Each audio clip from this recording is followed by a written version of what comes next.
Hi friends, ലാൽസിസ് world YouTube ചാനലിലേക്ക് എല്ലാവർക്കും സ്വാഗതം. ജീവിതത്തിലെ വലിയൊരാഗ്രഹമായിരുന്നു കാശ്മീരിൽ പോവുക എന്നുള്ളത്. അവസാനം കാശ്മീരിലെത്തി. ഞങ്ങൾ ശ്രീനഗറിൽ താമസിച്ച ശേഷം അവിടുന്ന് സോനാമാർഗിലേക്ക് പോയി. ഭൂമിയിലെ സൗന്ദര്യമൊക്കെ ഒളിപ്പിച്ചു വെച്ചിരിക്കുന്നതായി എനിക്ക് തോന്നി കാശ്മീർ കണ്ടപ്പോൾ. സിനിമയിൽ കണ്ടതിലും പറഞ്ഞു കേട്ടതും വായിച്ചു കേട്ടതിനേക്കാളും അതിമനോഹരമാണ് ഞാൻ കണ്ട കാശ്മീർ. കാശ്മീരിലെ ഗാന്ദർബൽ ജില്ലയിലെ ഒരു മലയോര വിനോദസഞ്ചാര കേന്ദ്രമാണ് സോനാമാർഗ്. ചൈനയിൽ നിന്ന് കാശ്മീരിലേക്ക് കടക്കാനുള്ള ഒരു കവാടമായിട്ടാണ് ഈ സോനാമാർഗിനെ കരുതുന്നത്. വർഷത്തിൽ മുഴുവനും മഞ്ഞ് മൂടിക്കിടക്കുന്ന മലയാണിത്.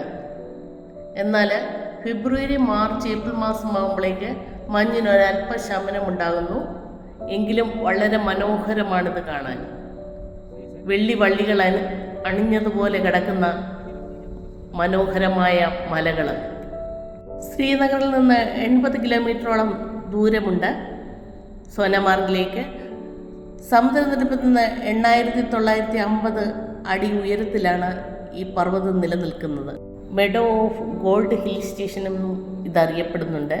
നല്ല തണുപ്പുണ്ടെന്നറിയാവുന്നത് കൊണ്ട് വേണ്ട കരുതലൊക്കെ എടുത്തുകൊണ്ടാണ് പോയത്. എന്നാലും അസ്ഥികൾക്കകം വരെ തണുത്തതായി എനിക്ക് തോന്നി. അതൊരു പ്രത്യേക അനുഭവം തന്നെയായിരുന്നു. അങ്ങിങ്ങായി നിൽക്കുന്ന മനോഹരമായ മരങ്ങൾ ഐസ് ഉരുകി വന്ന് വഴിയിലേക്കെല്ലാം കിടക്കുകയാണ്. അത് ദിവസവും വെട്ടിമാറ്റി JCB പോലുള്ള മെഷീനുകളൊക്കെ ഉപയോഗിച്ച് അത് മാറ്റുന്നുണ്ട് എന്നാണ് ഞങ്ങളോട് ഞങ്ങളുടെ ഡ്രൈവർ പറഞ്ഞത്. അല്ലാതെ അതിലേ കടന്നു പോകാൻ ബുദ്ധിമുട്ടാണ്.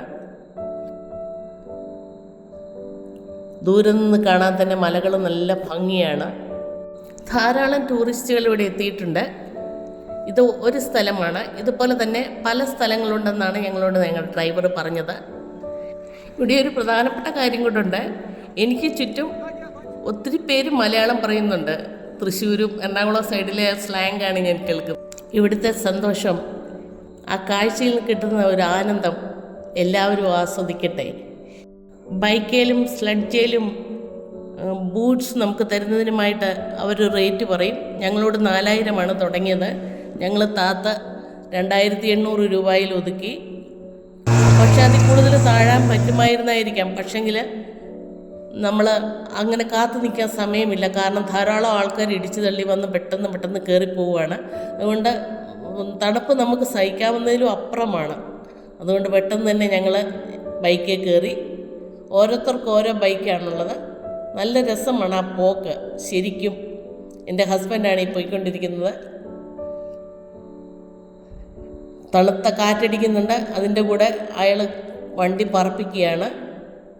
കുഴിയിലും മലയിലും എല്ലാം കയറി തുള്ളിച്ചാടിയാണ് വണ്ടി പോകുന്നത്. ജീവിതത്തിലൊരു പുതിയ എക്സ്പീരിയൻസ് ആണ്. മഞ്ഞു മൂടിയ മലയിലൂടെ വണ്ടിയിൽ ഇങ്ങനെ പറന്നു പോകുക എന്നുള്ളൊരു പുതിയൊരു എക്സ്പീരിയൻസ് തന്നെയാണ്.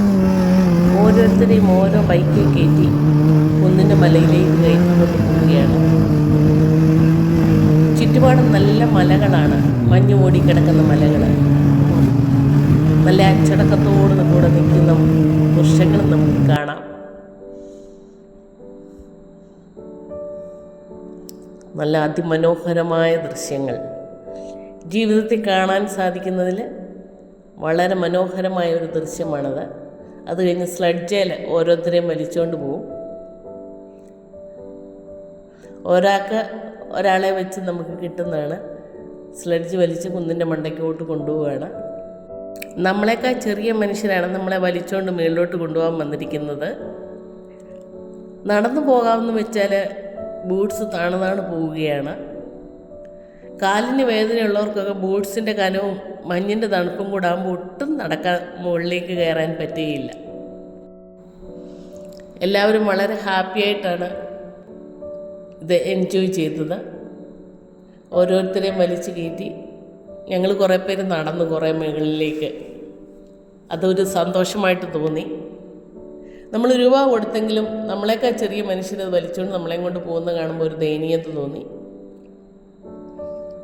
ചുറ്റും അതിമനോഹരമായ മലകളാണ്. ഞങ്ങൾ കുറേ ഗ്രൂപ്പ് ഫോട്ടോയൊക്കെ എടുത്തു.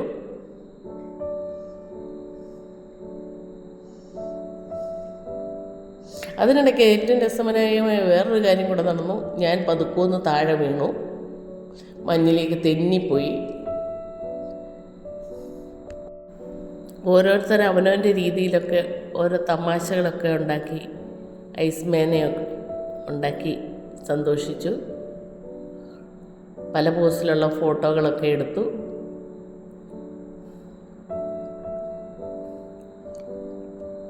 ജീവിതത്തിൽ എന്നും ഒന്നും ഇതുപോലെ നമുക്ക് വരാനോ കാണാനോ ഒന്നും പറ്റുകയില്ലല്ലോ. ചുറ്റുപാടും തണുത്തുറഞ്ഞ മഞ്ഞ്, അതിലൂടെ നടക്കുക, അതിൻ്റെ തണുപ്പേൽക്കുക, അതൊക്കെ ഒരു പ്രത്യേക അനുഭൂതി തന്നെയാണ്. മലയാളികൾ തന്നെ ഒത്തിരി പേരവിടെ വന്നിട്ടുണ്ട്, ഒത്തിരി പേരിവിടെ പോയിട്ടുണ്ടായിരിക്കാം. എന്നാലും എൻ്റെ കൊച്ചു കൊച്ചു സന്തോഷങ്ങളാണ് ഞാൻ നിങ്ങളുമായി പങ്കുവയ്ക്കുന്നത്. ഇറങ്ങിപ്പോയാൽ കയറി വരാൻ വലിയ പാടാണ് മഞ്ഞിലൂടെ താഴോട്ട് പോയി കഴിയുമ്പോൾ. മഞ്ഞുമലകളുടെ സൗന്ദര്യം എത്ര വർണ്ണിച്ചാലും അത് അനുഭവിച്ച് ആസ്വദിച്ചാൽ മാത്രമേ അതിന് യഥാർത്ഥ ചിത്രം മനസ്സിലാവുകയുള്ളൂ.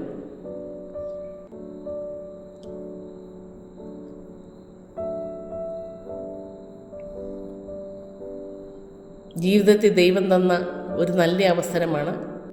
കുടുംബത്തോടും സഹോദരങ്ങളോടും അവരുടെ കുടുംബത്തോടും ഒപ്പം ഇത്ര മനോഹരമായൊരു സ്ഥലമൊക്കെ പോയി കാണാൻ ദൈവം തന്ന നല്ല അവസരത്തിനായി ദൈവത്തിനൊരായിരം നന്ദി പറയുന്നു. ഇതിൻ്റെ ഇടയിലൂടെ ഒരു നദി ഒഴുകുന്നുണ്ട്. അത് സിന്ധു നദി എന്നാണ് ഞങ്ങളോട് ഡ്രൈവർ പറഞ്ഞത്. അതിൻ്റെ കരയിലൂടെ ഞങ്ങൾ ഇറങ്ങി നടന്നു. വളരെ മനോഹരമാണ്.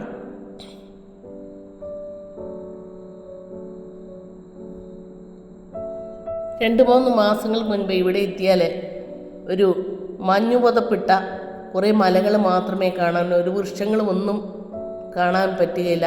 അത് മുഴുവൻ മഞ്ഞ് മൂടി കിടക്കുകയായിരുന്നു എന്നാണ് പറഞ്ഞത്. വൃക്ഷങ്ങൾ കണ്ടാലും അതെല്ലാം മഞ്ഞ് കവർ ചെയ്ത് തന്നെ നിൽക്കുകയാണെന്നാണ്. ആ സമയത്ത് ഈ റോഡിലൂടെയുള്ള യാത്രകളൊക്കെ ഭയങ്കര ഡേഞ്ചറസ് ആണെന്നാണ് ഞങ്ങളോട് പറഞ്ഞത്. കാരണം ഏത് സമയത്തും അവലാഞ്ചസ് വരും,